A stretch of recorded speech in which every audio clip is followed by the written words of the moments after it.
Hey you guys, welcome back to our channel. I'm Courtney Anderson and this is Everyday Anderson. Today I'm going to be showing you how I make my simple, easy, creamy pot roast, you guys. This is so tender and delicious, and I want to show you just how simple it is to make this at home for your family or whoever you like to cook for, okay? So let's get into it. So first I have my mirepoix, which is basically the trinity with carrots added. So this is celery, onions, bell pepper, and carrots cut up into bite-sized chunks. And the onions that I have today are pearl onions. That's some thyme. I had leftover mushrooms, some garlic, potato, and regular onion. I'm going to be throwing the regular onion in later, but I had pearl onions left over, and my husband and I love pearl onions and I forgot they were in there, so I'm going to be using those today, and some cream of mushroom soup and some beef broth. So the cream of mushroom soup is what makes it creamy, you guys. You know I like that, and I also like cream of chicken. So those are some really simple, cheap ingredients that you can get to kind of add that extra kick to your meals. So season up this roast just how you like, salt and pepper of course, and after that the sky's the limit. You can do, I think I did a thyme and rosemary because I had some fresh rosemary as well, so I did put some of the dried rosemary and I showed it to you there. But you can use a Lipton French onion soup. Just be careful that you don't burn that when you're searing it off in the beginning. I use that a lot of times, the Lipton French onion soup, but whatever you like, you guys. And then just go ahead and throw it on a hot skillet or a griddle. I was cleaning up this day and I was cleaning out the oven, so I didn't want to actually use the stove just yet. So I did the griddle that I got from JCPenney's, and I told you guys about that in a previous video. That's on my Amazon store, and you really just want to sear it on both sides for about 1 to 2 minutes just to get it brown. This will add to the color. It will add a depth of flavor to your dish. It won't really keep the color on the meat, but it will add to the overall flavor of the dish, you guys. So just sear that on both sides, and then it's really only a couple of minutes. Have your oven set at about I think this day I actually cranked the oven up to maybe 375, 385. You can even go up to 400, you guys, just as long as you're there to keep an eye on this meat and it doesn't dry out and you have enough liquid around it. I mean, this is so flexible and versatile. This is one of the easiest dishes that you can fix for your family, you guys.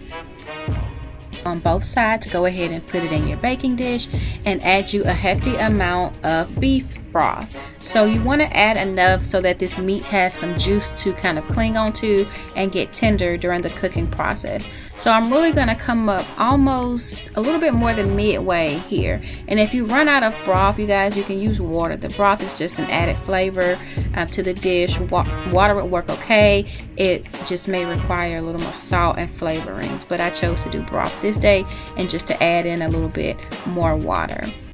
And so after you add in this water, you're just really going to dump in your vegetables. That's just how easy this dish comes together. Dump in your vegetables and cover it with some aluminum foil. We're going to put this in the oven, you guys. It's going to take a few hours, but we're going to check on it every 1 to 2 hours to make sure that we don't need to add more liquid. So I did take it over to the sink and add a little more water and finish adding in my vegetables. I didn't want to keep putting the water in the cup and bringing it over so you guys could see.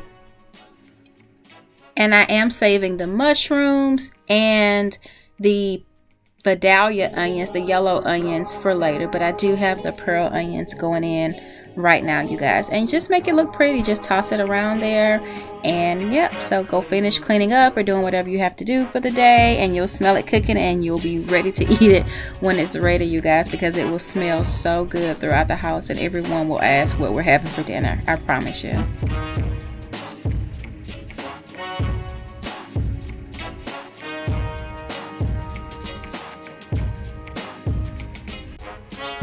Those are my whole garlic cloves going in, and I'll leave those whole for this dish, you guys, because it's going to cook so long. They're going to be really soft when it's time to eat.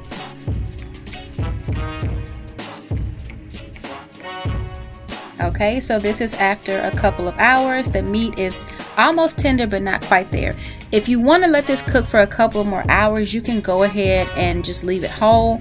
But usually, like I said, it's smelling so good and my kids are ready to eat, they'll keep asking me what's for dinner, and I decide to go ahead at this point and just slice it down so that it can start to get tender a little bit faster, you guys. So remember that when you slice it, it'll help it to start tenderizing a lot faster, and you may save yourself maybe an hour or so trying to finish it off as a whole roast. So either way you like it. Some people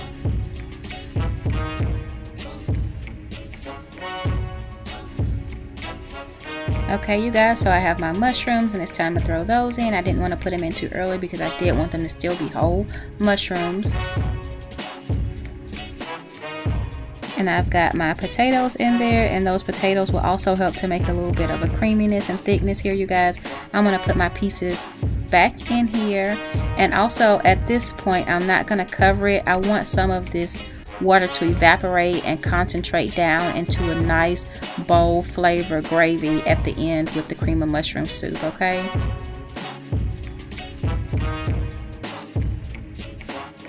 So just toss those right on in.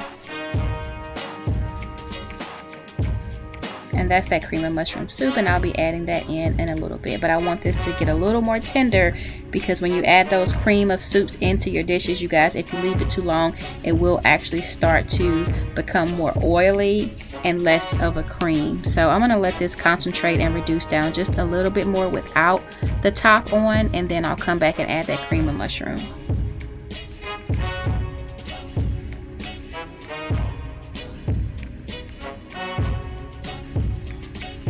Okay, you guys, so this was about 30 minutes after I put it in there, maybe 45, and I came back and I'm going to show you what it looks like now.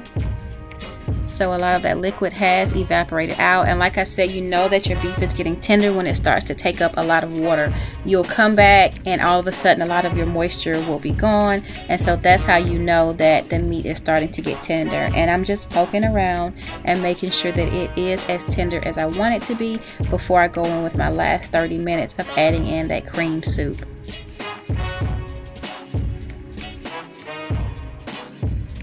And yep, as you can see, it's getting real tender, it's pulling apart, and so that is looking good.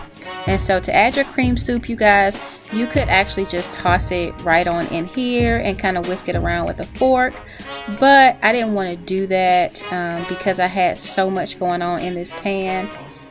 I wanted to actually just do it separately so that I wouldn't have to risk not mixing it completely.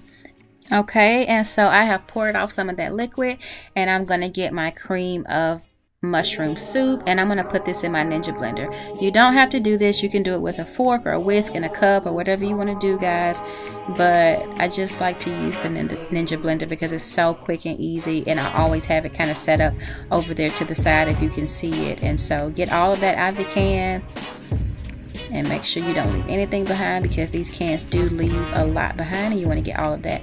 But my Ninja blender is so easy to access, you guys. I just go ahead and blend it up really quickly and be done with it.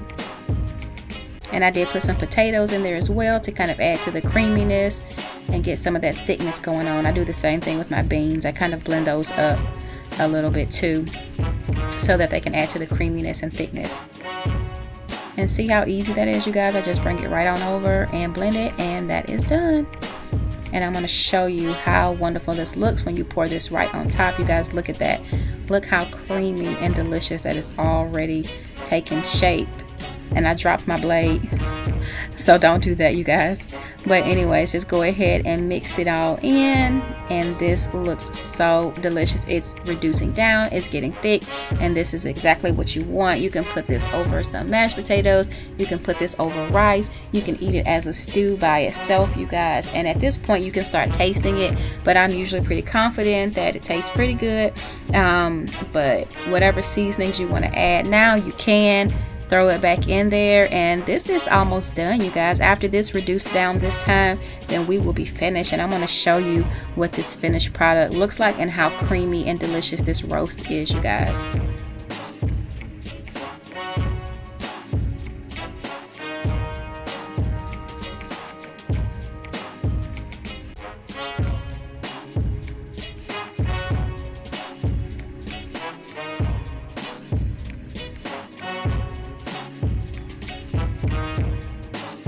All right, so we are done. Let me show you this final product.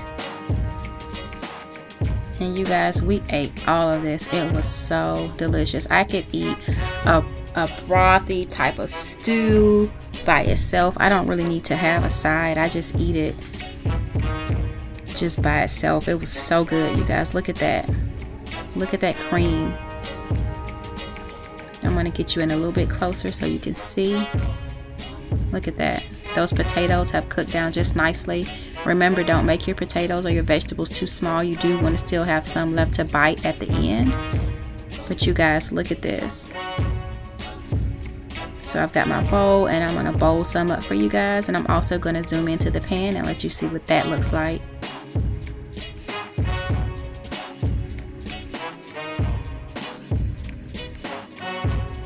Look at that. How easy was that, you guys? It's just a matter of time for a roast. It's just the time, okay? So there goes my rice and parsley. You remember, you eat with your eyes first, you guys. So I always try to make my meals look really pretty for my family so that they really feel like it's something that they want to eat when they sit down, and it looks appetizing. And look how pretty that is, you guys. But look at this pan. I just love fresh ingredients and having fresh onions and carrots and potatoes to feed my family. This was so tender, so delicious. I hope that you guys try it. Please leave me a comment and let me know if you enjoy it.